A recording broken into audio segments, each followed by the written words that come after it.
You know, it's always fun to talk about things. I have I'm opinions actually, on one of these things. I'm gonna like go over here to like as hi everybody. I'm gonna unmute me on my like manager. Just okay. It sounds good. I just after Wednesday, I want to make Yeah, you sure. need to check that stuff, man. Literally, I like something I need to do is start training myself, and this is something actually I'm thinking of doing, trying tomorrow, is to listen to actually be able to pipe audio to myself and like listen to it, because that's actually the best way to stream is to listen to yourself. But it is so hard. You have to actually train yourself. Again, like Yeah. for me, it's I think when I got up during the break, I knocked something, and it all it did was it knocked where my like headphones were to kind of do that little like blip of a reset. Yep.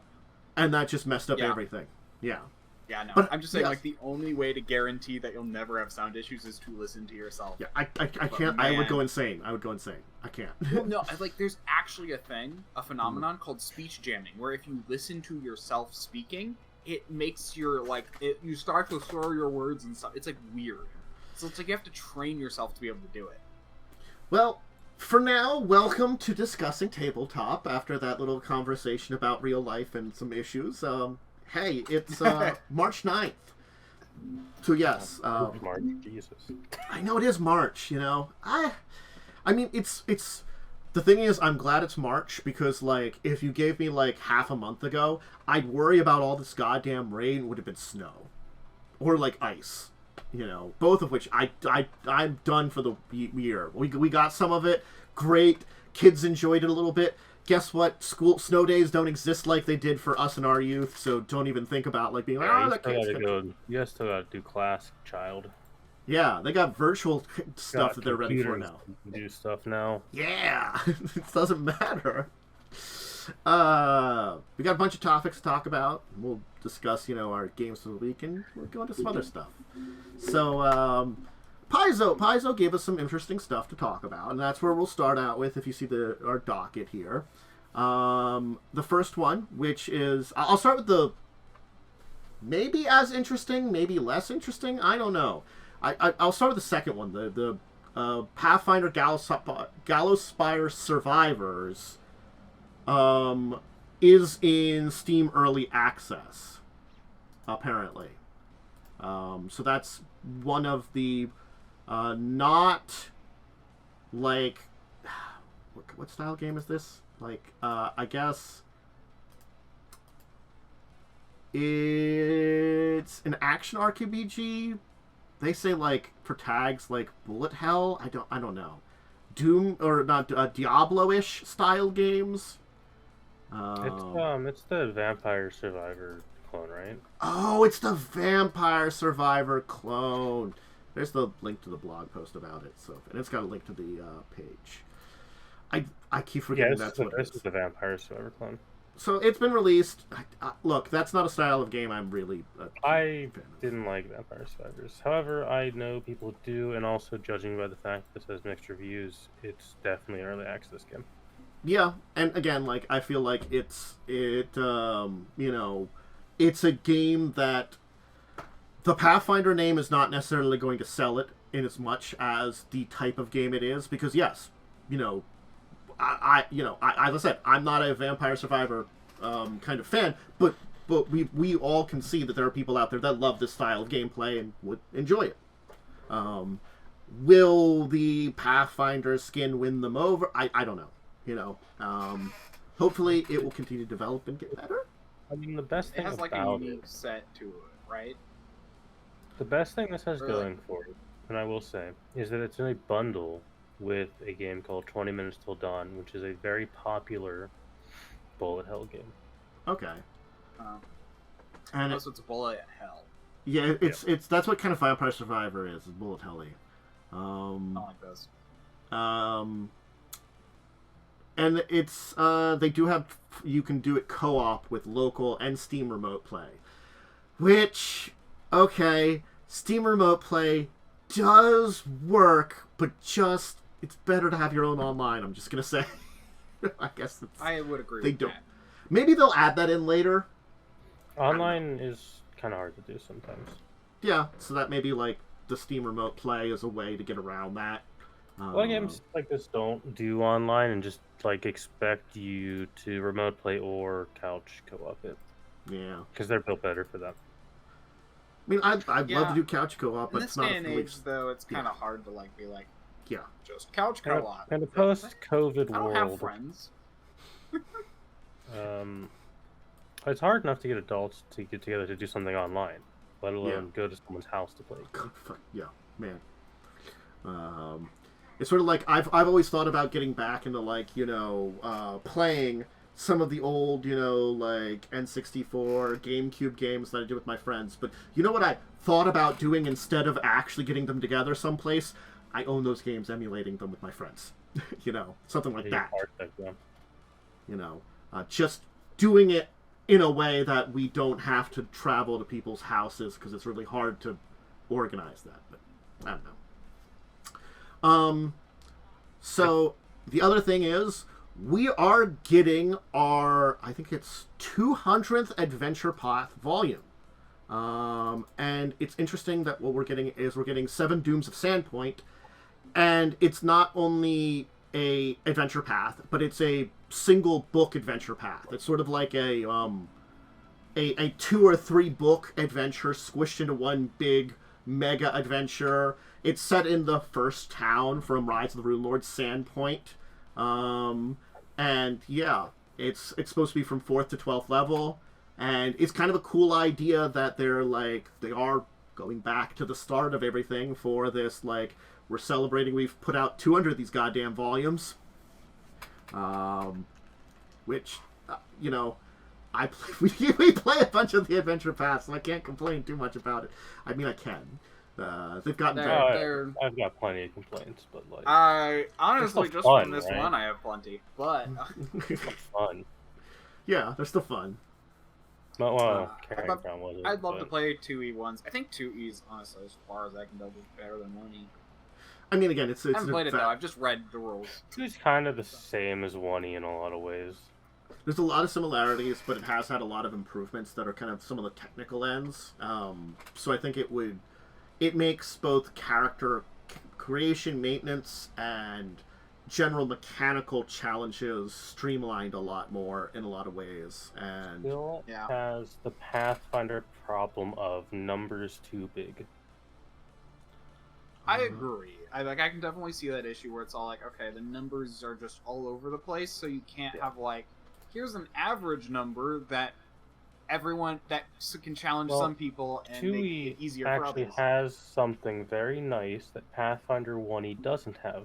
2E has a goddamn universal DC scale. Yeah. Pathfinder 1E does not have a universal DC scale. They do have a link to their site, more about it with the pre-order, which you can also then link to their player's guide for it for free. You have to hit 2 links. It's like the pre-order one, and then on that page there's the free player's guide. And it's like they got the pre-orders for the book, and they also I do plan on eventually doing some 2E stuff. I've just been focusing. I'm really looking forward to Starfinder 2E. That's when that's the thing is I was originally going to do some Starfinder stuff at one point in time, but then I'm like, oh, Starfinder 2E, I guess I'm waiting, Yeah. I guess Just got its playtest this year, and then it'll probably out next year, I assume. Yeah. Honestly, it might be interesting to take like one of the single book adventures. I can see if I have one, and then playtest that with the 2E rules. That might be interesting to try out. But yeah. No, again, it's a celebration. It's a milestone. I think the thing is, as much as there are issues with the Pathfinder adventure paths, they are a good both example and kind of taught lessons on how to do these combined adventures a little bit, and have evolved this style of stuff for the modern age to a degree. And they are improving as they go also, So these are both good things. It's sort of like when we see adventures done by other people that they provide, this is like almost like a hallmark sometimes to compare them against. But anyway. But yeah, if you want to look into it and see like its information about the general adventure, the Sandpoint, what's going on there, the free player's guide is 37 pages, which is pretty robust. But they usually offer the player's guides these for free anyway. So. Yeah, player's guides are usually free. Yeah. Or always free, actually. Yes, they're very nice that way. So. Anyway. And helpful for GMs who want to figure out which one they want to play. It does really help to do. Where did they... get a good link for this one.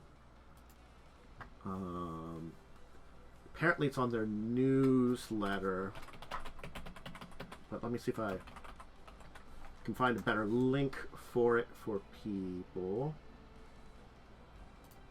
Here's one on Steamforged Games. They do have an announcement for it. So, Steamforged Games is partnering with Kobold Press to bring the Tales of the Valiant starter set, which is very interesting. Okay. It's interesting because I would not have thought that if they needed a starter set for their own thing, Kobold Press, I would have originally assumed they would have done it on their own. But maybe there's aspects of it that they feel like a partnership with Steamforged would be better for, like miniatures. Depends what comes in the starter set, right? Yeah, that's definitely what I was thinking. We don't know exactly what's there. Because if the starter set would come with minis, Steamforged makes a very good minis. Yeah. I was about to say, yeah, if there's anything more complex, that's a little bit harder to do on your own, especially for a company that's primarily, as far as I understand, dice and books. Yeah. Yeah. Well, yes, I don't know if they have a whole lot of products that aren't just dice and books. I don't think they have any. Yeah, I mean, like books are fantastic. But... And again, like Kobold Press does a lot of good things. Steamforged does a lot of good things. I'm sure the product will be interesting, and if you're looking to get into Tales of Valiant, this might be a great way to do it. And starter sets are always pretty good, so... yeah. It's the different levels of things. Like, the quick starts are usually nice, which are either cheap or free. But then when you get the starter sets, it usually is like a little bit more stuff, like a bigger adventure with it, and a bunch of starter sets are also like a physical product with a lot of stuff in it. Yes. So that might explain why they're together on this one here. The exact release date I don't think has been said, but you can sign up for Steamforged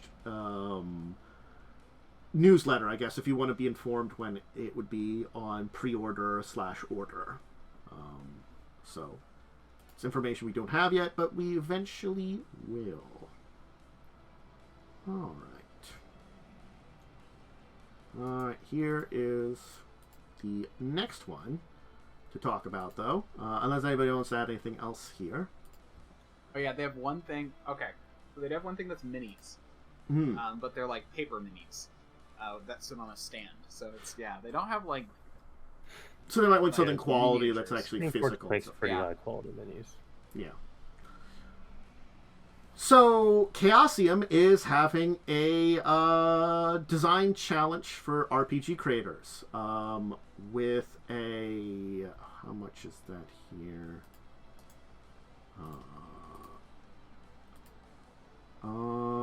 With a cash prize offered to participants. I'm going to link the sign-up information, and I'll try to see if I can find the probably announcement page on Chasosium's site. Let me go to Chasosium. Chasosium. Competition. Maybe they'll find it quickly. Here, the basic role-playing design challenge. I'll also link there. There, I found it. You paid that there. Go. So that's like the sign up, and then the other thing too. It's entries free. It's pitched for a game, both in long and short form. A production budget for the game, an outline of how the winnings from the challenge will help bring it to life. A competitor market analysis of their game. it's basically you're pitching games to them, and it sounds like they might assist with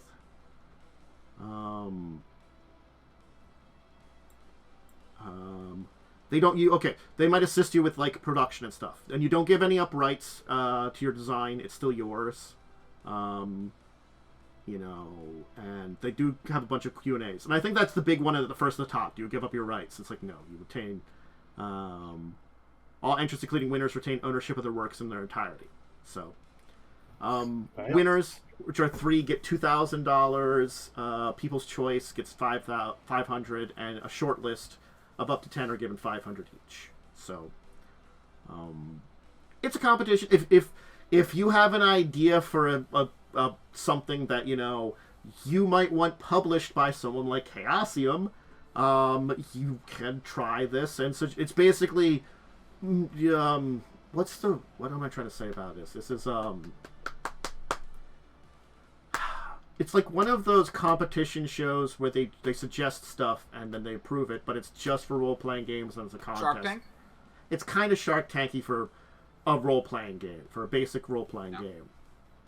As far as I know, there was Shark Tank, and there was one for like inventions a long time ago. But I get the feeling it's well. The thing is, not do I get the feeling that it's something like that, but this is something that does happen anyway. These kind of competitions have occurred before that, but like that's a good way of like talking about it. I feel like, because that's what people might recognize nowadays. No, I actually literally just took this and sent it to my friend who's making a game. I mentioned that he's like, I have a friend who's trying to make a game. Yeah. I just sent this link to him. And again, it's just something that might help some people get published, and that's very nice of Chasosium to do. Again, we'll have to see how the competition goes. You know, competitions have problems, but if it goes smoothly and, you know, some people get some success and maybe get something published they couldn't have, good on them, you know? Yep. It was a neat thing to hear about, and I definitely, you know, if someone out there is working on a game, this might be a way to help you produce things and get things developed. So,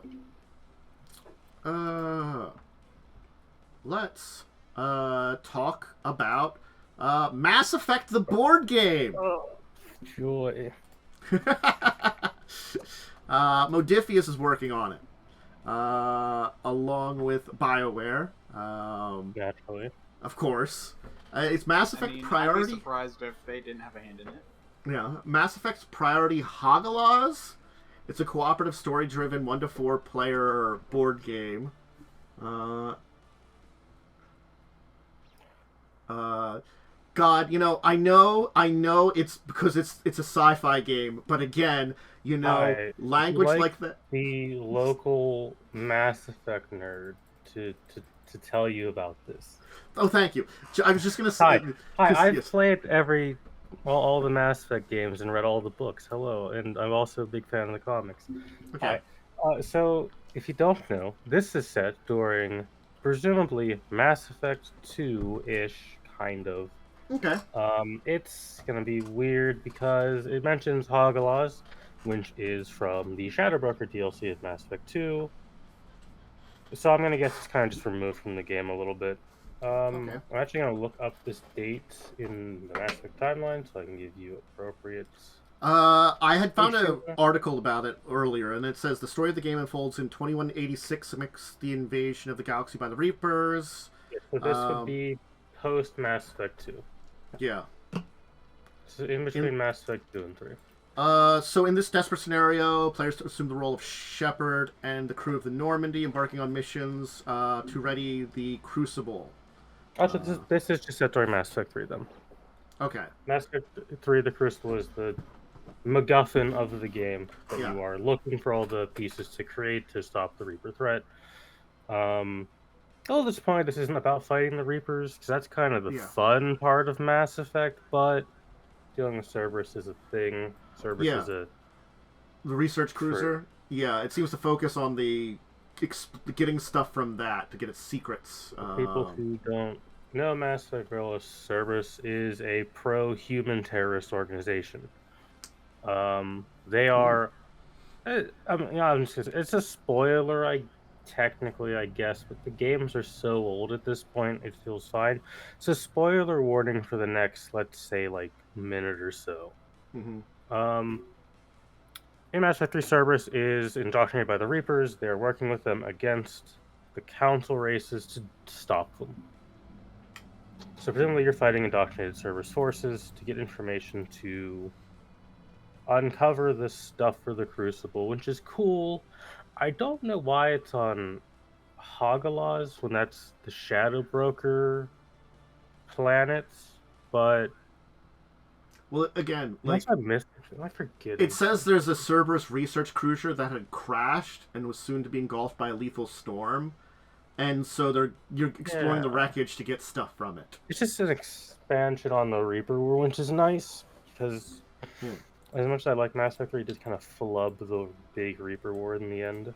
Yeah, the game is supposed to have a branching narrative campaign, so it has varied playthroughs and distinct experience each time, and it's supposed to feature, again, this is, I understand, but it's the card-driven AI mechanism. God, this to me, it just sounds weird. It's like it sounds like it's going to be a legacy board game. Okay. It's a board game you play over multiple sessions rather than just having one session. But I think the way it's built is not like one of those legacies you can only play once. It sounds like... No, I feel like it's also going to have like a phone app, like the XCOM board game had, which made the XCOM board game not very fun. I mean, some of those games that have a phone app have worked. I've played a few of them. Others don't. So it's kind of like a hit and miss for that. Yeah. But like... it basically means you have to design two whole things, because then the app is a whole nother thing to design. I don't know. I would just have done it with you have teams. A deck of cards that you pull from. Again, you just don't use AI, but... Well, they say card-driven AI mechanism. That I don't know what that means. Yeah, there's not enough information here. I mean, it's a fun sales pitch. Again, as someone who is a big fan of Mass Effect, I'm interested. Yeah. I'll tell you one thing, though. One very important thing. I would have rather just had a Mass Effect tabletop RPG. Same. Because that's a more fun universe for a tabletop RPG than a board game. I agree. I think it's a very good universe. Well, especially like considering the Reapers, it's like... Yeah. I can say this. If Modiphius is working with them now, and they like this board game, maybe they'll make a tabletop game.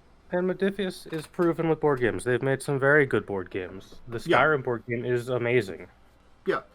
So they're a great company for this kind of thing. We want to see what the mechanics are. There's more to the board game that we, again, interesting pitch. We need information, so we got to wait and see. And and it's supposed to be coming out this year. So by the end of the year, we should see something. I'm interested. Again, I'm just interested in everything Mass Effect at this point.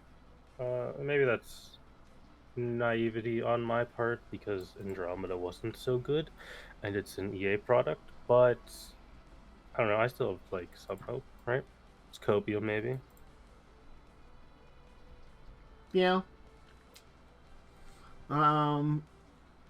So, sometimes you just gotta cope because maybe hopefully find something. I mean, maybe it'll be good. Hopefully it'll be good. Yeah.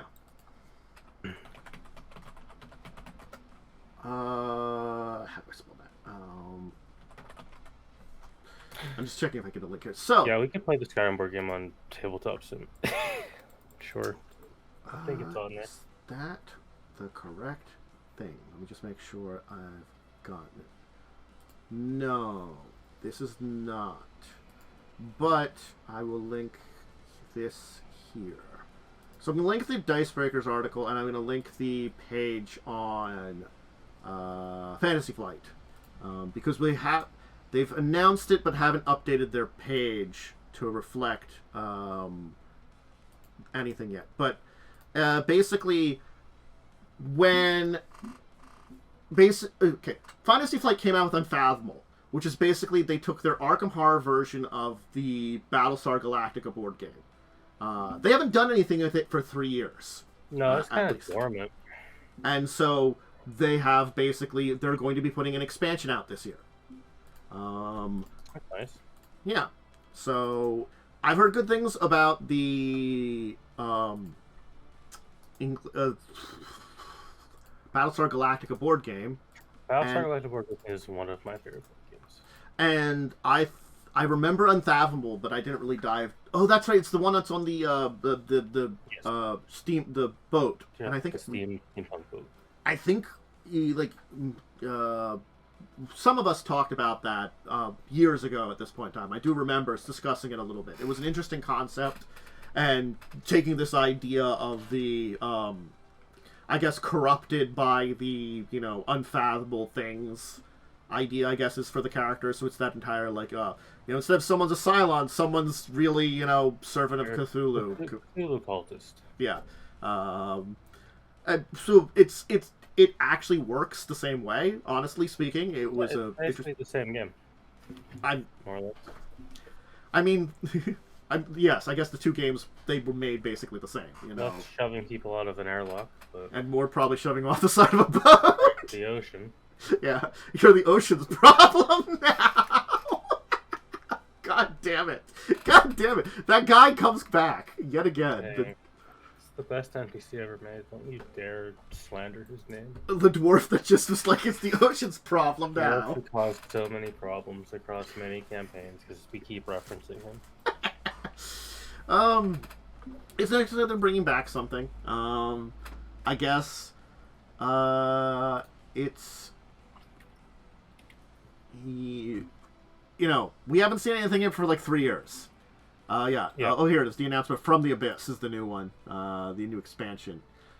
If you want to click on it in there. So new horrors, new crewmates, new cards, a lot of stuff. And honestly speaking, I haven't heard a lot from Fantasy Flight over the last couple of years, really. Not that they haven't been doing products, but a lot of stuff that's just head down,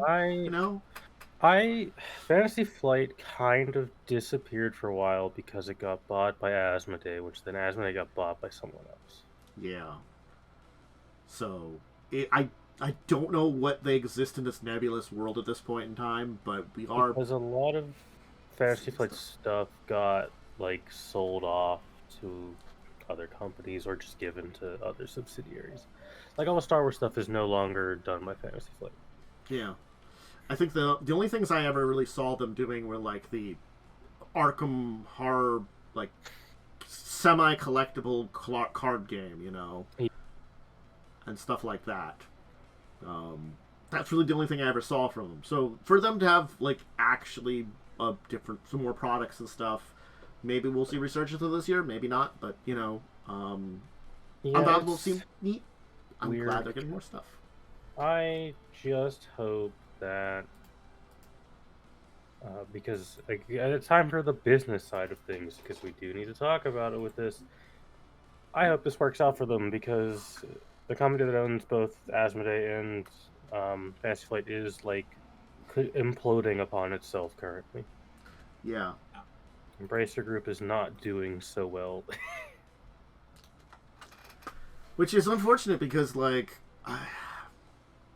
I as much as I was Asmodee was buying up a bunch of different lesser companies, they still were publishing a lot and doing a lot of things, and I felt it was a bid to become a bigger company in the tabletop sphere, rivaling your Wizards and stuff like that. And I was that's fine, competition can breed some stuff, and honestly speaking, we make do with a lot of stuff in the tabletop industry here, with a lot of self-publishing and small things, but, getting a little bit of quality sometimes isn't bad, and necessarily that could build it. It's that catch-22 of the business world, where it has good and bad things about it, and, it wasn't terrible, but now Embracer has it, and it's a bigger company, and it's just this... I don't know what's going on. Embracer made a gamble, and then lost, $2 billion. So yeah, it's been a hot mess. As someone who has friends who have been affected by this, it sucks. Yeah. I feel the company basically screwed Embracer. Can I add in something? Sure, go ahead. Yeah. Because I thought to check Mongoose stuff, and I found something that is kind of cool that they just released. Okay. What we can do that now if you want to. If you want to link stuff, we can talk about that. Because I guess check that. I always forget to check that before. Look, the things I try to check Mongoose, and then I look at it, and my brain hurts for a little while because I'm like, you really have to be watching this a lot or know what's here to like really understand their release schedule because it's not made in a good way. I'm sorry, Mongoose. You're fine, but you know. If I didn't follow them so closely, I would agree. Yeah, see? But this was just released. Okay, cool. Yeah, 2 days ago. Ooh. And it's only on DriveThruRPG, but it is released by Mongoose. And here's the thing that's interesting about it. Okay, so the thing that's interesting about it is these. So yeah, this is the thing. No, it's tools. It's what's interesting is it's tools. If you have like a PDF maker like tool like Adobe, I think it's supposed to be Adobe compatible. You can basically make a what are they called, module using their formatting. So it's tools to use their formatting to make your own module. Oh, that is very interesting of a thing to put out there. Right? It is free. That's just so it's basically like it makes it very easy to make a very professional looking book. Yeah. That's kind of cool. Good thing to put out. Yeah. Yeah. Wow. They do say you cannot sell the things you make with this, but yeah, that makes sense. But if you want to make something very professional looking and share it with some people, you know. Yeah. And I thought this was very cool, which is why I wanted to interject with it. Yeah, that is very cool. So cool, Mongoose. That is a very cool idea. That's something very neat for you to put out. Yeah. Thumbs Other up from books me. at this point have a very standard format, and it's like you can tell, and it's very interesting that they release the tools to make it look like their format if you want. Yeah, that's pretty cool. Yeah. So, who wants to talk about Yu-Gi-Oh for a couple minutes? I don't know shit about Yu-Gi-Oh, man. I know enough. I got just two things which were interesting, and that's the only reason I'm bringing it up. Are they major information about it? Probably not, but you know. So the first one is Platonic Reed said Yu-Gi-Oh. The biggest competition for Yu-Gi-Oh is going to be in the U.S. for the first time in 8 years. It's pretty cool. Yeah, so I thought I thought that like the World Championships in the U.S. I thought that was a really cool thing. I'm like, oh hey, cool, neat. You know, it's an interesting thing that like. I don't know if it's like there was a good reason for it not to be there, if it was like on a tour through a lot of other places, but you know, I don't even know how popular it is in the world. Yu-Gi-Oh's still pretty popular. Like, I know it's pretty popular, but it's sort of like I assume Japan and the U.S. and maybe Europe, but after that I'm like it's that hard thing of like I don't hear as much. Like I know that there's a big Magic group for South America. Because I heard about that. Yeah. But I'm like, is there people in Africa that like Magic? Is there people in like Southeast Asia? You know, Australia. Well, Australia, they'd probably just give them like Australia probably has Magic. I imagine most English-speaking countries have Magic in Yu-Gi-Oh. Yeah, it's easy. But like, I was just, you know, the curiosity of like, you know, where else have they been having it? Interesting, right? Yeah, I mean, that's cool that it's in the U.S. or, well, I guess in North America. I don't know where's it actually at. Where are they going to have it exactly in this thing? Qualifiers. We'll compete in Mexico City. Wow, Oceania players compete. Oh, so it looks like the main one might be in Seattle. Oh, Austin, yeah. Where's Austin, Texas. Okay, so yeah, no, there will be a bunch of qualifiers throughout America, Europe, and Oceania, and it's the Seattle stage they're going to be having it on this time. Oh, Seattle. Okay, so Seattle's the finals, and there's a bunch of ones in a bunch of different countries as the. Okay. Yeah.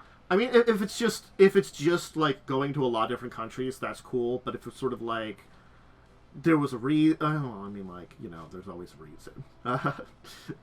For things to be, and it's like I don't know enough of the scene to understand, why anything would have moved around. But yes, September 8th will be the World Championships for Yu-Gi-Oh. So, hey, That was a little thing about the, along with this, they're releasing the Infinite Forbidden booster set featuring the new version of the loved and hated monster Exode. That was the other one I was going to mention. They also, we can mention a third thing about Yu-Gi-Oh! Apparently they're doing nostalgia boosters that have old cards in them. That's pretty cool. Yes. I guess that explains why they're having, like, Exodia pop back, too. Because, like, again, like, that's the weird thing of, like, I know that, but I only know that because, I saw that the anime episodes, and it's been memed upon a billion times of Exodia, So, here's the thing, as someone who played a lot of Yu-Gi-Oh! Growing up, but I don't anymore, but the thing about Exodia is it got banned fairly early on because literally the easiest way to win was to build a deck around building Exodia. Yeah. Because there are ways to like get specific cards. There are cards that let you like choose cards from your deck sometimes of like specific monster types or whatever. And then there's like ones where you can like, in fact I'm pretty sure there's one that specifically lets you get like a piece of Exodia. But Exodia, here's the thing about Exodia: to win, you don't just need to have it on the field. It has to be in your hand or on the field. So you only have to have all the pieces in your hand or on the field. So in theory, you could just hide your hand and, like, get all the pieces into your hand, and then you win. Yeah. Interesting. The things I know about Yu-Gi-Oh! Is very little because I've only really seen the anime. Yeah. But I know that Yu-Gi-Oh! Has this issue of, like, you build a deck to win in, like, 2 turns. Yes. It's kind of why I don't play it, because it's just not fun to play. It's like you either win in 2 turns or it lasts for like 3 hours. Yeah. See, there's a comic I saw ages ago that was like, the premise was like someone asking their friend how to play Yu-Gi-Oh! And then it's like, alright, I take my first turn, and then he takes first turn, and then the guy's like, do I get to play it? No, I'm sorry, you lost already. Yeah. Technically, you can't win on your first turn because of the rules, but there are cards that let you skip a player's turn. Yeah. So technically, you can only ever win on your second turn. Still, it's funny. Apparently, it's part of this Infinite Forbidden expansion that will have cards that will have strategies from throughout Yu-Gi-Oh! History. So, I mean, like, celebrating their history, they're not quite magic old, but they're definitely old too now. It's like it's a 25-year-old card game. That's true. It was 99. I see that now. So, the other thing I know about Yu-Gi-Oh! Is a more comical thing of they have a specific clause about hygiene for tournaments. They do. They have a hygiene clause in their rules, so you get penalized for bad hygiene. Yeah. Actually, that's why Exodia is also like so bad, because Exodia is one of the few ways to win in one turn, which is why it's not banned in Ultimate. Yeah. One of those things. Yep.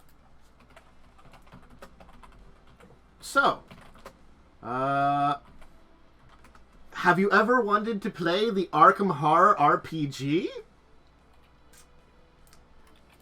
Because it's apparently different than okay. Called Cthulhu. What Arkarm Horror was, yeah. I mean, Arkarm Horror is the same. I mean, they're different, but they're also kind of the same, but also kind of a specific branch of it. Arkarm Horror is a different story. Yeah. It typically takes place in Arkham, whereas Cole doesn't have to. Right. Yeah. So it's using Edge Systems' dynamic pool system for its own thing. And it is, yes, you could probably draw on parallels to Call of Cthulhu, but it is technically its own thing, following around, their Arkham Horror files, and it's Asmodee's working with them. We talked about them earlier. Yes. Mm-hmm. Did I know? Let me try to see if I can find any links. I can find Edge Studios. Let me see about looking to Edge Studios. Edge Studios. Yeah. I mean, yeah, Arkham Horror sounds interesting. I mean, I just know more about Call of Cthulhu, and I know Call of Cthulhu is a little bit more open in terms of how to play it. I don't know much about Arkham Horror though. Arkham Arkham Horror is a board game. Traditionally, it's originally a board game, but there is like a card game versions of it that were made. It was Fantasy Flight was making a lot of this stuff. Fantasy Flight is the people who originally made Arkham Horror. Mm-hmm. I actually like Arkham Horror more than Call of Cthulhu because it's a board game and not a weird tabletop RPG.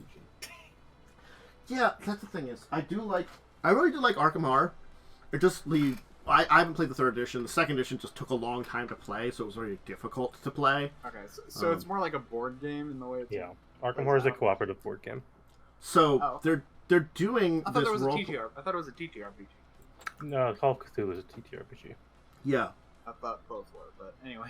Well, they're making the. They are making the Arkham Horror RPG now, which they have their starter set, The Hungering Abyss, which you can see on the Edge. I found it on the Edge Studios site too. I'll also link that, and we'll just have a lot of links to Edge. So there's the starter set for it that they're working on. You know, it's sort of like this interesting thing that, like, the world of Arkham Horror is technically not normal Lovecraftian, but it also just kind of is. So it's very weird. I mean, it is set specifically in the city of Arkham with a lot of everything happening there. It's basically Lovecraft, but like also. Oh, okay, so this is their announcement that they're making a TTRPG. Yeah. Okay. Yeah. My brain. Yes, we haven't had one, and again, there is that comparison to Call of Cthulhu, but I guess they're hoping to. Again, you can make more than one Cthulhuian horror RPG. I guess it's going to come down to the style of play and how the systems work that'll determine it. It's always going to be compared. I do feel like Arkham Horror is a lot less, maybe horrible dread and madness that Call of Cthulhu has, because I feel like Call of Cthulhu deals with that a lot, and I feel like if I talk about like Arkham Horror with the way they display the board games and the stuff like that, it's a lot more like it's there, but it's a lot more about the investigation and trying to stop cultists and stuff. So that sounds like if it's going along those lines, it could be different enough. Hopefully. Yeah. I hope it is, because I don't like Call of Cthulhu very much. I hear so many mixed bags about it because it's like one of those things. It's like I would love to test it out sometime, but that would just be it tested out. I've never been inspired to. The main problem I have is I don't like games that rely on a D100. Oh yeah, no, and so there's actually a actual reason for that. A lot of people don't like. It's actually my biggest hatred of Warhammer, the Warhammer games, RPGs, and the reason is because the human brain literally hates D100s. Like, there's a whole thing about it. But my golf ball, I never roll this thing. I own it, but I never roll it. Because here's the thing, it's actually the two, like, a D100 might actually be better than the common use of 2D10. People want something out of it where it's like the dice just, you want a curve. Like, when you're rolling 2 dice, your brain expects a curve, which it doesn't actually happen with D100 systems. Even though they may actually have statistics, it's like, and they may be very similar, it's just people don't like those kind of linear things which are hard to put your brain on. It's like linear systems aren't very good for people. It's like we need something more tangible to like make it work better. So this is actually like a thing. There's been studies on it. It's kind of interesting. I've read a thing on it. Well, apparently the dynamic pool system is a D6 system at least, so That's probably. better. I mean, it's more in line with Arkarm Horror, because the Arkarm Horror uses D6 dice, I believe, for the board game. Yeah. There's a big card game that was also like a card dice game from them too. I really liked. I can't remember its name right now. I don't remember what that one is. I own that one too, but there's a lot of that extended universe, and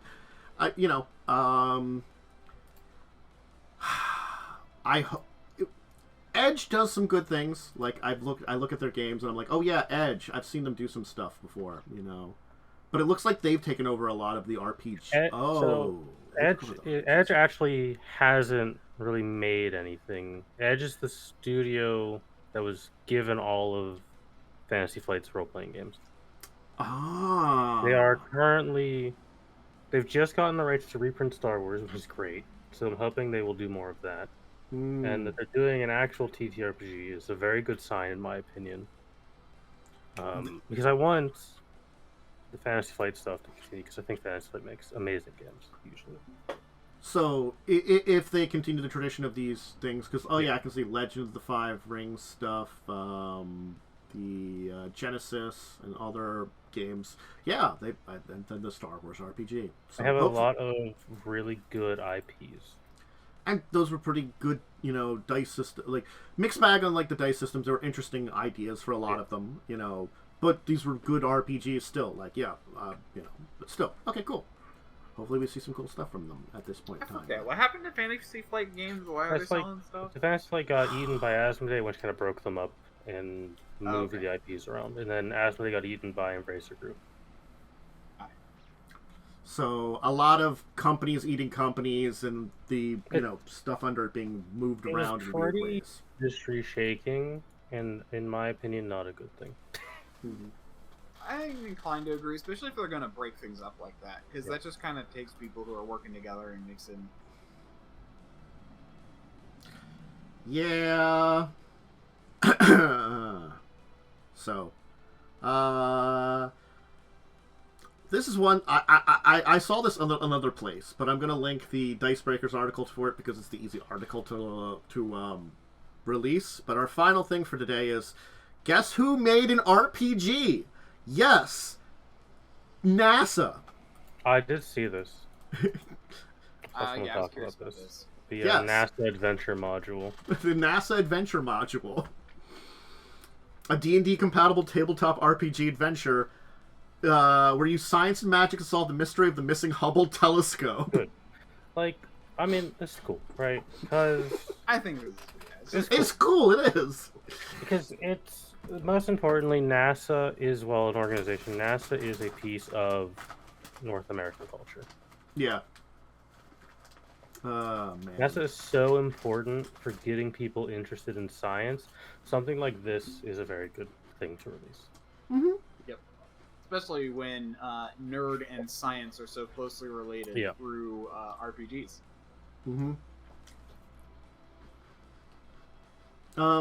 Yes.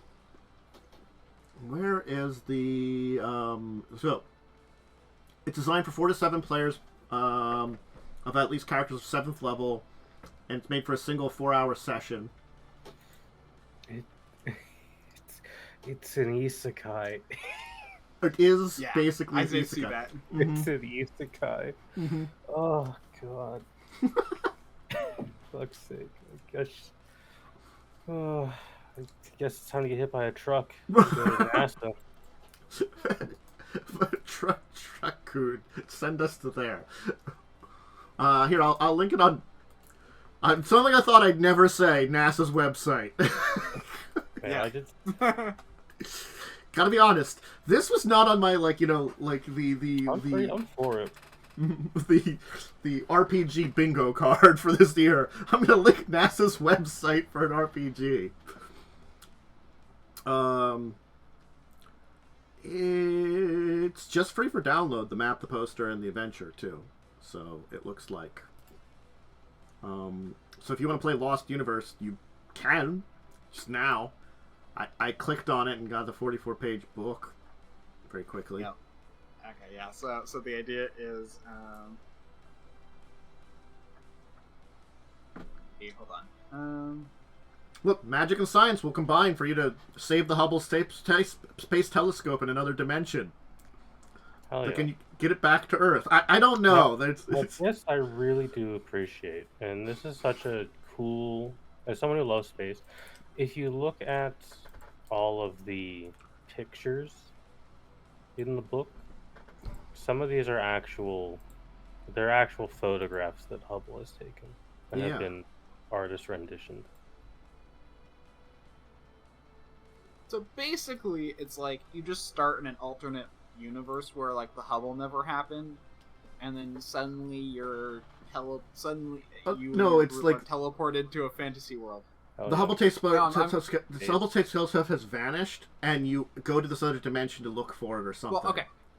Well, no. So, like, it seems like it vanishes from history, so you end up being in a place where the Hubble never existed. From Earth's timeline. Okay. But you, know about it or something. That's kind of weird. And then you get, like, teleported to a fantasy world where I think it's supposed to be, and you're supposed to figure out what's going on and get it back. You're gonna fix the timeline. Yeah, basically. Fix the timeline. Bring it back. The Hubble is needed to save humanity. I don't know. A rogue planet. Which you don't know what I downloaded it and read the introduction. You don't know what a rogue planet is? It's a planet that does not orbit the sun and just free flies through space. Mm-hmm. So like the world alters and it's all like, oh yeah, we know nothing about our universe anymore. It all just vanished, and you can't help but feel that something's off. And then suddenly you're teleported to a fantasy. That's the start. I do like that they have schematics for the Hubble telescope in Appendix C. That's just a thing they're giving, and I'm just like, you know what? That's pretty cool. That's fun. I like this. Just I like that I have this on my computer now. This is just really neat. Yeah. Congratulations. Time to build a Hubble telescope. No, I'm just kidding. Time to spend a lot of money building a telescope. Well, that was fun. There's our topics for the week. I didn't look up a deeper discussion topic, so we can wait. I can try to think of one, but we can talk about our week in tabletop in the meantime. Before we get to one, if I consider one. Did anybody do anything on Sunday? Sunday game. We're planes hopping in this game. We had Joe's game last Sunday. You also had a game, I assume. Oh yeah, we did have Joe's game. That is true. In my Sunday game, we're planes hopping, and we've gone to a celestial plane and got arrested for being there. And then we got to talk to a bunch of celestials and be introduced to basically actual technology like cell phones and radio as fantasy characters. It's kind of fun. That's kind of fun. Yep. Neat. We talked to celestials mostly. I think in Joe's game we got information because we're like, we know nothing about this city, and we ran into bureaucracy. Yeah, we basically discovered that there's a plot to kill the deific figure of Sigil, the Lady of Pain. That's her name. Yeah. Who's a wonderful, pleasant-sounding name. I'm going to be honest. Every time I hear it, I'm like, she's technically not, but she really sounds evil every time I hear her name. I mean, as far as I can guess, she's like, more like chaotic good. She's very vindictive, or maybe even like lawful neutral or something. Yeah. Probably lawful neutral. She's like very vindictive and will punish the hell out of you if you break her rules, but otherwise she's cool. Hey. Yeah, probably lawful neutral actually sounds like. But she is. But yeah, the problem right now is just that you don't know what to do, and Joe's just like, oh yeah, no, this is the part, and he actually just straight up told, yeah, this is the part where you get to kind of explore and learn things about Sigil, and I'm like, direction would be nice. It's like oh, this is the thing is, again, part of me, as me, would be like, that's kind of neat, but I understand my character. My character doesn't want to. My character's actually probably keeping it together, but is panicking horribly, especially when they heard no one knows how to get to our place. Oh yeah, that's one thing we discovered is we actually went to find information about potential ways to get back home, and apparently our place just doesn't exist as far as the multiverse is concerned. Yeah, we know it's connected to like one of the elemental plane. We know we're connected to one of the elemental planes, so we're like, I guess we got to explore an elemental plane to get home. And it's sort of like, oh, you should stay in the city. I'm like, why would we? It's like he really needs to give us something to really hook us in, and like, honestly, my character doesn't. I'm playing along with it to a degree, but it's sort of like I need something to make it feel good. Yeah, his reason for us staying here is that it'd be too difficult to get home, basically, because like getting home to Mystara, since it's not directly connected to outer planes, it's only directly connected to inner planes. We'd have to search inner planes for portals, and the idea is that that'd be impossible, to actually just randomly stumble across. It's the thing is, my character would rather do that than do nothing, and that's the problem that he has. He hasn't convinced me because we were just people from Mystara. Like, there's something there that I think like. I understand the narrative he's been going for, and I'm playing along with it for now, but I feel like he needs to give us something to really drive the plot, and if he just has us wander about, it's not going to work. It will work. It will work for my character. My character is vastly just interested in learning things, and now he's in a completely new place he wants to learn about. Just go and find the nearest wizard doing horrible experiments to animals, combining them together, alright? But it's okay, because the animals like it or something. I mean, I'm going to be honest, that is awful, but also we're in Sigil, that could actually be happening. We are in Sigil. A lot of weird people are here. And a lot of not nice people, too, tend to be. It feels like, Sigil's an interesting setting. But that's our adventure, so I'm hoping that, like, we get some kind of plot thing. I feel like we need that for me to, like, really connect up with it more. Like, I feel we're wandering a little bit too much. I don't know.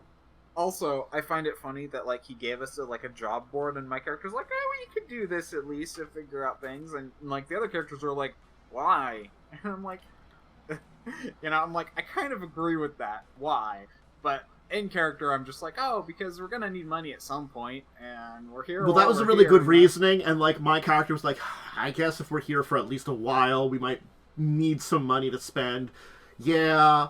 And maybe we can find some information from some of the locals who are talking to people at the same time. So it's like, there was not really a good reason for the job board, but kind of for, like, one. But then when I looked at the job board, Joe basically listed a bunch of normal, mundane jobs, except for one. And I'm just all like, that is not what I was expecting for a job board. It was an actual literal job board. Except for, like, one thing of clear out some, like, monster rats from the basement. Which is very tropey, too. I'm like, yes, they might be, like... I think they're, like, the weird brain rats. Cerebrum rats. What you do is the Oblivion thing. Where you lead the players into thinking, oh, this lady has a problem with rats in her basement. But it turns out the rats are her pets, something's killing them, and then that's the quest. And then it's a mountain lion in this lady's basement or something. I don't know. Yeah. Well, it was a neighbor who didn't like all the rats, so was leaving meat outside of the... I honestly forgot that quest at all. Oblivion is a masterpiece. He was leaving meat to attract the mountain lion. Oblivion is a game. I remember... Oblivion is one of the best games ever made. Look, the best thing I remember about Oblivion is I got one of the houses and I was just trying to arrange displaying stuff in the house just perfectly, and it took a while because the jank mechanics of picking up and dropping stuff. The best part about Oblivion is you're not even the protagonist. Mm-hmm. Yeah, I find that hilarious. You're technically... I actually kind of like that in a weird way, because it's like you are actually... So you are not the chosen one. You are the person who's sent to find and help the chosen one. You're helping the chosen one. And then your reward for that is you do a really good DLC and become a Daedric Prince. Mm-hmm. Yeah. I mean, that broke for me, so I I- couldn't do that, and I was sad. That's really unfortunate because that's like probably the best piece of Bethesda media. But I was playing on PlayStation 3, and it's not a computer save, so I couldn't fix it, you know. Oof. Yeah. And it's a Bethesda game. The more you play it, the worse the save gets. I think I got to the point where I was just walking like... I would walk like 100 feet and the game would crash, no matter where I went. It got real bad. Yeah. But yeah, so I mean, like, I'm hoping that we can kind of go in interesting directions. But I'm kind of like, you know, beta breath seeing. There is like good stuff set up for it. Just he needs just something there to really spark it off the adventure, and he hasn't given that to us. From what it felt like I joined for 2 sessions for that game. Yeah. Or 2. It kind of felt like, honestly, to be honest, you guys had no idea what you were doing most of the time. Well, yeah, I mean, basically, the idea is that the stuff is happening, and, like, Joe is very bad about giving signals about what we're supposed to be doing. Well, it's like... Because he's been basically saying this entire time, oh, you guys are going to eventually get to the plains. And I'm like, okay, so there's this portal. Is this how we're supposed to get to the plains? And when is that going to happen? We talked about it previous week. He did okay getting us to the plains, but he could have probably made it feel a little less Deus Ex Machina-y, you know, the way he presented the story. Same circumstance, the presentation mattered in that case, you know. And so, like, wasn't terrible, but it could have been a lot better. And so we're in the plains, but the thing is, like, again, our characters were investigating planar people visiting our plane and screwing it up, and we stopped them. And they're not going to come back. They're not really our enemies. We could care less about them if our plane is safe. You know, that's the thing. The problem is our plane is still probably in danger. It's just... Well, it's in danger as much as killing the Lady of Pain is a terrible idea, but we're not heroes. We're just the people that could, like, maybe we're like, can we go warn her or something and be done with this? Yeah. Yeah, he didn't instill in us the need to fix things. Like, I was fine. Like, I think he just didn't give us a reason. Like, they're not attacking us. The closest thing we have to them coming after us is we know about their plot because we have their MacGuffin. Yeah. But then we also had, like, there were 2 MacGuffins. One of them, which, whatever, is kind of just a note that just tells their plot. The second was the sword, but that's now gone. So, like, there's no, we need to get back to our plane to protect it, but there's no... Yeah. Like, I think I said during the session, can we just, like, leave the stuff here with someone, like, else? You know, I know it's hard to trust. Like, can we go to where the Lady of Pain is and be like, here's stuff from those people. Can we go home now? We've warned you about them. We would like to leave. You know, that's the problem is, I don't think, again, like, yes, we're good players. We're going to give them the benefit of the doubt. But that is, like, the easy answer that I feel like would be the practical answer. And we can recognize that. You know, so I would like something in the next session to really bring us in. I don't think the wandering is a good idea. We'll see what he does, though, what he's planning out, you know. He is a busy person, so that's why he's been doing it bi-weekly, so he can get some time to work on some stuff and put things together. And he is using the Sigil book, at least, as a thing to help out. So, I didn't do anything on Monday. We had a session 0. But that doesn't really we did have technically a session 0, yes. We made some characters for a game. Yes. And my character sounds silly, but I don't plan on playing him silly. He's not Badger. Character is wild. He is a little wild, but like he is. I honestly played the character fairly seriously before and just ran into circumstances that were very silly. So I think that's the kind of where it is going to be now. Is like the hey, you know, it's a character that is going to kind of be like I didn't even think about like the isekai joke because I just did it. And then you were like, "You're isekai." I'm like, "Oh crap! I didn't think about that. I don't think I was there for the joke." What's funny is, we had a conversation like 20 minutes before you arrived. That what if we just all made characters that got hit by a truck and woke up here? I did notice there was a weird like statements in the chat that were like, it's like, are we going to... I thought about it earlier. Are we getting, like, isekai in this game? I thought about that. I had no idea what that was about. And it's like... my character was apparently, like, was just going to be from there or something was the joke that River put in there. And I'm like, I don't know what that's about. So, we'll see how that goes. It's an interesting idea. Magic School game. It'll be fun. It is a Magic School game. Lightning's playing a fox person. Yeah. I'm Sounds... yeah. I'm playing a halfling paladin, calling it a day. Nice. Who's the GM? River. Sounds familiar. Probably. Yes, in this chat, in Discussing Tabletop chat, like overall. Oh, has a I know who that is. Yep. Anything on? Yeah, River Tuesday? is Dale's brother, right? Yes. Sibling. Brother, second. Tuesday. Anything on Tuesday? Technically a game ended, but I was like not mentally present for the ending of that game. But we killed a cultist man and stopped cult ritual. Yeah. I mean, you succeeded at least. We won, I guess. The game was kind of a mixed bag, mostly because I had already witnessed the story when it was run previously, and I was not told it was going to be the same story. So it's like, when it happened, I was immediately checked out of the game.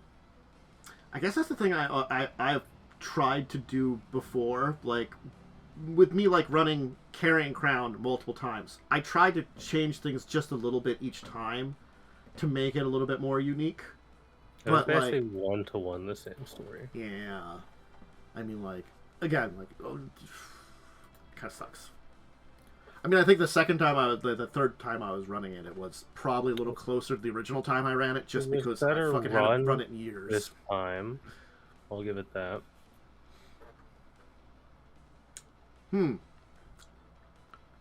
Exploded over most of the party, killing it. So, killed the boss, a tree exploded. Yeah, the boss died in one turn, and then the tree blew up. Interesting. We had Crimson Queen, where you beat up a lot of people. I made the best worst bluff check in the universe. There was a series of bluff checks where you rolled a 4, and then everybody that could sense motive, I rolled a 1, a 2, and a 1, and none of them had enough bonus to get above a 4. It was truly the dumbest session we've ever had. I loved it. I mean, very, very happy for it. I thought we were doing pretty good. I thought we were keeping most people alive, and then as soon as it was like, oh, they're cultists, they were all murdered. I mean, yeah. They're all killed. It's kind of fucked up. Ada has a philosophy of, it's kind of fucked up, but alright. Yeah, well, they all knew, so they were all responsible. There's gonna be a chat about that in game. I mean, me as the GM found it fine, but I could understand how some of the characters might like to have discussions on that later on. I think there's gonna be a conversation about that one. Again, I, the player, do not care. It's different philosophies of the characters, coming into a thing there, and I think that could be an interesting discussion on it. Maybe hopefully the audio doesn't melt. Fucking God. Oh my God.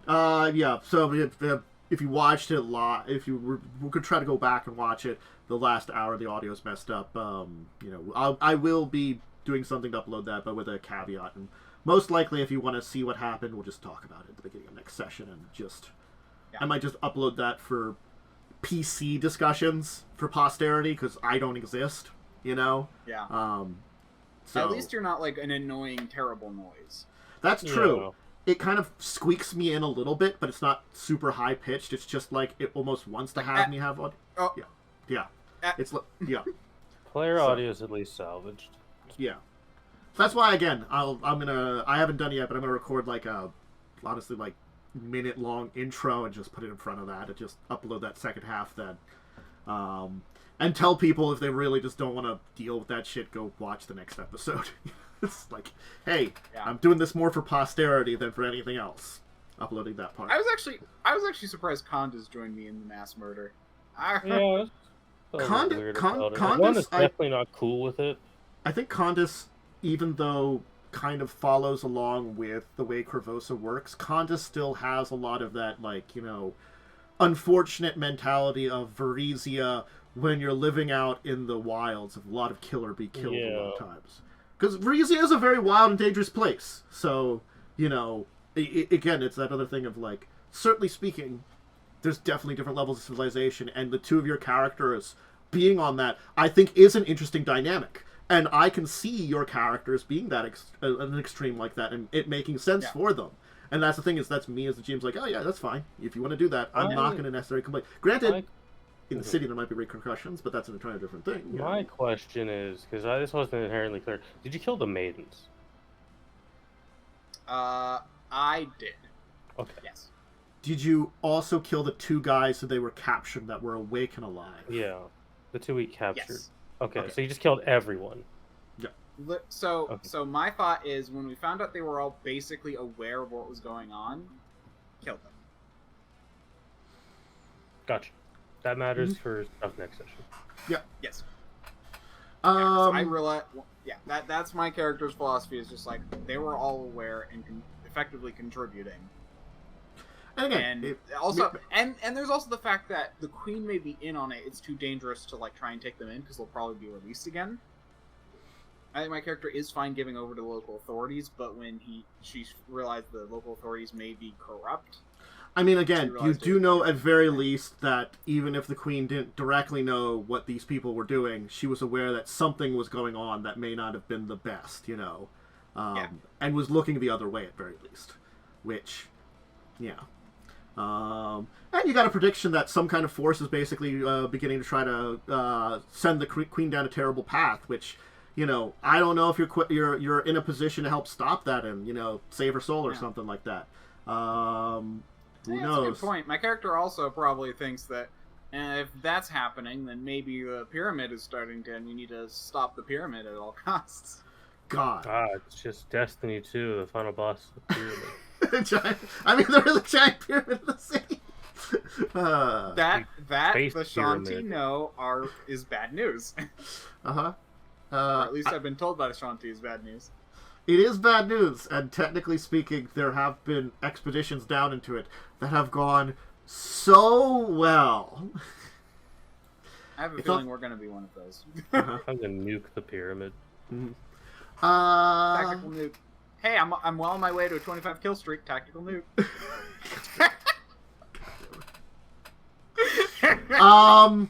How about Thursday? We had your game, Momo. Yeah, we did have a game on Thursday. Yes. Oh god. That was good. That was good though. I accept the Call of Duty reference. You've aligned yourselves with some unscrupulous people because you're going to go overthrow some horrible monarchs. Yeah. Who are horrifically oppressive. Although I'm still unclear if you're going to kill them or trap them in the book. I don't think that's been told to the DM yet. I think my character I'm going to find that out the session you fight them. Yeah, see, it's like again, like, I actually have been trying to play that my character's a very nice person, but also is, like, completely neutral aligned, and so, like, a lot of, like, the politics of this is sort of like, this is kind of outside what I care about. It's sort of like the, you know, the divine call to stop something terrible is something that I'm up for. You know, but like the small details are like, I'm not sweating this. Whatever you guys want to do is fine by me. You're also looking for a dragon that's been kidnapped. Yeah, a dragon's kidnapped. So sort of like, yeah, I've been trying to just rely on everybody else to decide these things because it's not my character's nature to be like, let's go do that. I'll help work. people. You bought some pieces to make a big explosive. Yeah. One of you learned that you ain't speaking common in this world. You're speaking some language you didn't know you knew. Yeah. Did I joke about, I didn't know you spoke that language or something? I think I said that. because I took things so literally sometimes. I like my character, but my character is, I don't know, a little bit of an airhead, I think. That's why I try to play it a bit. Your character get dream exploded, it's fine. Yeah. I mean, that's if we go meet those dream explodey, like, spellcasters. Go meet the terrible dream spellcasters. I don't know if we are or not. No one has suggested... I feel like you're not going to. Yeah, like, you know... Out of game, I think it would be an interesting idea. In game, like, I think they are good people. I would never suggest it personally. See, that's the thing is, our team thinks they're evil, and I don't think they are. But again, like, it's outside my choices. It's definitely not one I would push for. So it's interesting. I'm having a good time. I think we got an interesting team dynamic for now, so we gotta keep seeing how it works out. Indeed. Did anybody do anything on Friday? Yesterday. Nothing D&D related. Oh no. Yeah, that was Magic. We did play Magic, which was very fun. Every time you sit. I enjoyed it. It had been a long time since I've sat down and played Magic. Just because I don't have people near me who play Magic anymore. Yeah, I get that. I don't like Magic Arena at all. I think Arena is a bad game. I'm not a fan of Arena myself. I tried it out for a little bit and it was like, yeah. And it's so hard to get any... Like, this was a pretty good way to just pick up and play. And certainly, if I wanted to, on the site you gave me, log in, make some decks so I could play the decks that I own. Yeah. I could if I really wanted to. Or I could just search for other people's decks and just play them. That's how we were doing last night to test, though, was just pick random decks. Yeah. I had a lot of fun. I liked the deck you played that was just legit business goblins was the name of it. It was a great name. Legit business goblins. It was like a weird artifact Krenko deck, but like everything kept dying to everything else. Yeah, someone kept blowing up the entire board every turn. It's like, I'm like, well, I mean, like, as soon as I ran out of cards, I'm like, I'm not doing anything. Yeah, I just wanted that game to end. Yeah. Because it was really either going to be... Whatever the hell that deck was that Joe played in that last match was, like, absurd. It was an incredibly powerful deck, and I'm sorry, but... Well... Lynn's deck was also kind of absurd. I knew the type of deck it was. I understand that type of deck. But there was just something about it, because it was just I turtle for 1 billion years, and I'm just like, oh, it was rubbing me a little the wrong way that way. That's one of those decks that, like, after turn 5, that you're just like, I can see. Yeah. Unfortunately, on a multiplayer, it's hard to just be like, can any of us kill you? If you concede in a multiplayer game, you're signing yourself to sitting out for, like, an hour. Yeah. So that's why it was like that last turn of Joe's where I, like... And the thing is, like, if Joe didn't... Joe had one artifact / enchantment destruction. Yeah. That's the only thing that prevented him from losing horribly to Lynn. Because again, like, if Lynn kept playing goddamn angels, there was no way to keep up with that. The games before that were pretty fun, I think. Yeah, I think they were pretty good. I liked the meme merman map thing you had going on. It was such a non-threat that no one attacked you. I think Jay was the only one that hit me before, and really, like, it was kind of working at the end there, but also maybe not. I don't know. It was weird at the end there. It's like, I guess what I do is I make maps and use them to make my merfolk slowly bigger. Yeah. It was weird. It was a very... I don't know. Somehow I chose two very weird meme decks. Next time we do some Magic, we should make our own decks that we know how to actually fucking play. Yeah. Yeah. Hopefully I can join you guys next time. I've always wanted to play Magic, but it just so happened that family was visiting. Because I picked a deck that was very similar to one of my actual decks.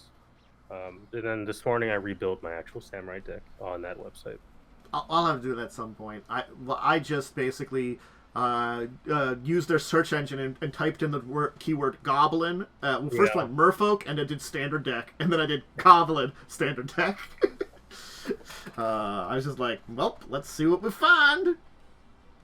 No, Lightning. Goblins are criminals. These ones are just legit criminals doing legit crimes. Look, they were the Goblin Mafia. I was getting treasure tokens. Capitalists? Look, Probably. man, there's that. You played that Goblin crime author. And I'm like, no, this man dies. You killed my Goblin. This man is vanished. You vanished my Goblin crime offer, and then Krenko got stolen. So he was. Krenko got locked in prison. How was he able to do legit business? He was over with Joe because Joe's super dinosaur that was just silly came into existence. That's such a dumb final game. God, it's like it was just overpowered Ixalan deck with Atraxia in there. As soon as he played Atraxia, I was like, what the fuck is this deck? I want to know. I want to look. If I can, I want to find the deck and just look how much it fucking costs to buy that shit. He said it was like around like 500 or 600 or something. Which again, from the first game he played, that like Cauldron that's really popular. I had a couple of those in my deck, and I think my deck I saw the price was like 300 something, and I'm like, yeah, I have a couple. Those are very expensive, and I assume a lot of price goes to those and a couple other like cards. It's always like the 1 or 2 cards that are very expensive. Oh, I had Cavern of Souls. Those are incredibly expensive. Cavern of Souls are expensive. Yeah. That's why I proposed tabletop sim, because we can just find every card we want. That was a good one to like load deck sim. The only downside is I don't think you can do drafts on a tabletop sim. Yeah. I don't think someone's done a script for it yet, because I assume that's just very difficult to replicate card packs. Yeah, you know. I don't think there's an easy, like, randomized thing like that. And You'd have to... Wizards would have to put out an actual thing, which they have an arena, but I don't know if you can do a group draft with friends in arena. I think it's a random player thing everyone buys into. Yeah, I think from my knowledge, like it's I'm just not a big fan of the way a lot of stuff is done. My favorite way of doing drafts isn't really possible in arena, anyways, which is you get 2 boxes of different sets and mix the packs together. That's my personal favorite way of drafting. Again, like I tend to be okay with draft, but my favorite form is it's not draft, it's the you get a bunch of packs and you just make a deck out of those. That was a good one too. What's that called? It's what the pre-releases do, and I can't remember the name of it. I don't know the names of most formats that aren't EDH or standard. Definitely some easy to remember names and some that are just not. Fucking, I was bringing it. I made jokes about Canadian Highlander. Look, you know, I legitimately know it exists. I have no idea how to play that goddamn version of it. Like you're only allowed in the Canadian Highlands, so. Yeah, exactly. It's Highlander, so you have to kill the other players at the end of the game. There can be only one. But yeah, so Magic's fun. We'll have to do more of it. Yeah, that was a pretty good way to quickly do it and drop in, and maybe building some decks at some point in time would be good. Maybe less someone building just a weird lightning ball deck that just annoying. The problem with that deck is that it was like ultra aggressive too. Just like the most aggressive. So the thing is, like, very aggressive. There was so many times where I'm like, you could just not attack, I think I got so annoyed I just fucking exiled the ball lightning. Yeah, because he constantly attacked with it, and I'm like, look, I'm not gonna lie, there was a couple of times where, like, if he just didn't do anything, it would have probably been better for, like... There was the one game where he did something to you that made it so you couldn't kill Joe. Yeah. And then it gave Joe the game. Yeah. Or no, it didn't give Joe the game. It didn't, because then he did something to me and I couldn't kill Joe. Yeah. But afterwards, because Joe focused on, like, either you or Lynn, he did something to basically make Joe dead. And then I was like, I was like the only one left, and I'm like, I guess I'll send some merfolk, Yeah. So like I think what it was he was ended up because being a kingmaker in that one. You know, he determined who was going to win. which sucks when you're in that position, but sometimes it just happens in multiplayer. Yeah. It was interesting. And we reached Saturday. I don't think anybody did anything last Saturday. I just wanted a chill day. Yeah. I'll have something for last Saturday next week because I'm doing something right after this. Ooh.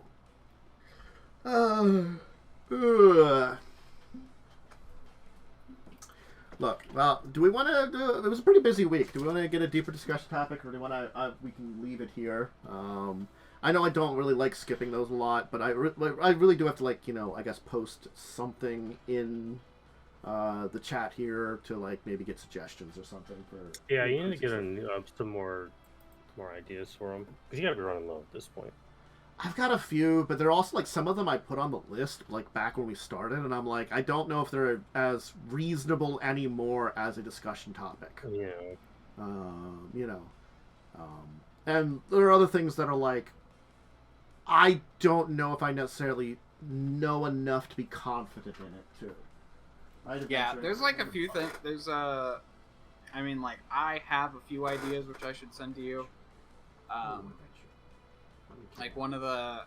Like, I can just tell you what some of the ideas are. One of them is, I want to look into this, but it also might make an interesting discussion topic, is action-oriented monsters, or action-oriented encounters, or something like that.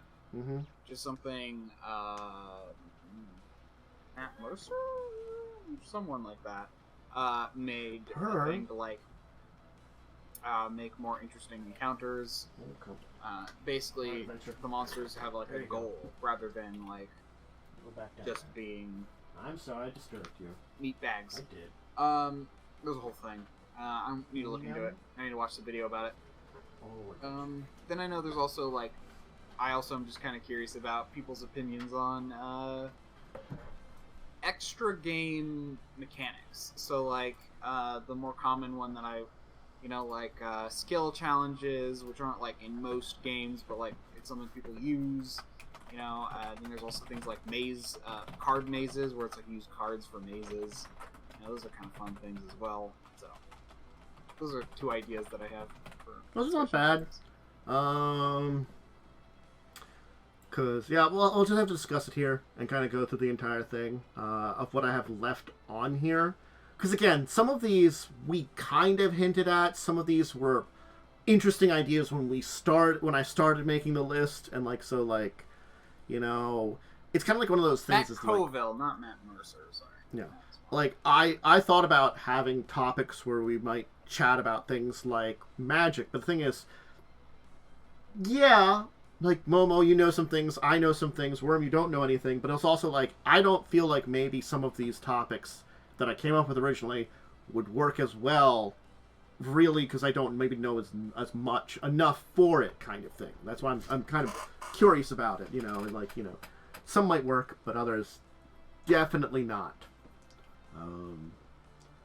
Like I did put down the remastered Magic sets as a concept because we could discuss those because they've done a bunch of those now. Yeah.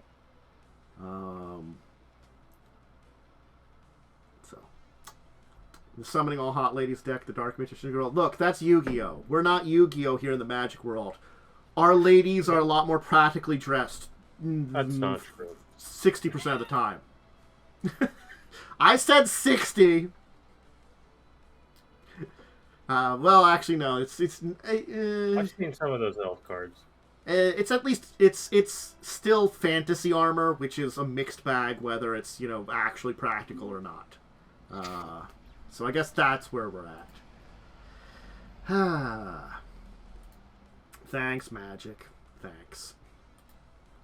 Yeah, we'll leave no deeper discussion today. What we'll do is we'll say that I'll try to put together some stuff in the Discord for Discussing Tabletop about discussing it. Maybe I'll make a topic channel and put some post some things in there where we can discuss things, and anybody like the other people that are there could give suggestions and stuff like that then too. So yeah, so we can kind of expand the list and like have a lot more where I feel like there are better topics and I'm not scraping the barrel, you know? Which I have felt like a little bit for, like, you know, I'll come up with a good one that something happens, but yes, there's also the idea of maybe revisiting certain topics, but I haven't looked through that very much, too, you know? Like, if there's any that I feel like we should that's the thing revisit. is, I don't know all the old topics, so, like, I almost want to, like... Yeah, I'll try to... list of ones you've done before I do and ones you haven't. have that also that I could post, which I haven't updated in like a couple of months, so I'd have to put the new stuff on it for the last couple of months, but yeah. I do have that. Thankfully, the last, like, 2 months, we have done, like, 2, so... We got better the last couple of weeks. A little bit. I know. Thank you, too, for joining me. Thank you, Momo. Thank you, Worm. Momo, you got anything you want to shout out? Not particularly at the moment. I don't really do anything online anymore. Okay. Worm, your shout-outs, then? I'm DiamondWyrm. You can find me on twitch.tv/DiamondWyrm or at DiamondWyrm on Twitter. I post when I go live on Twitter. Probably the best way to find out when I go live. But otherwise, it's 7:30 p.m. PST on Mondays, Tuesdays, Fridays, unless something comes up.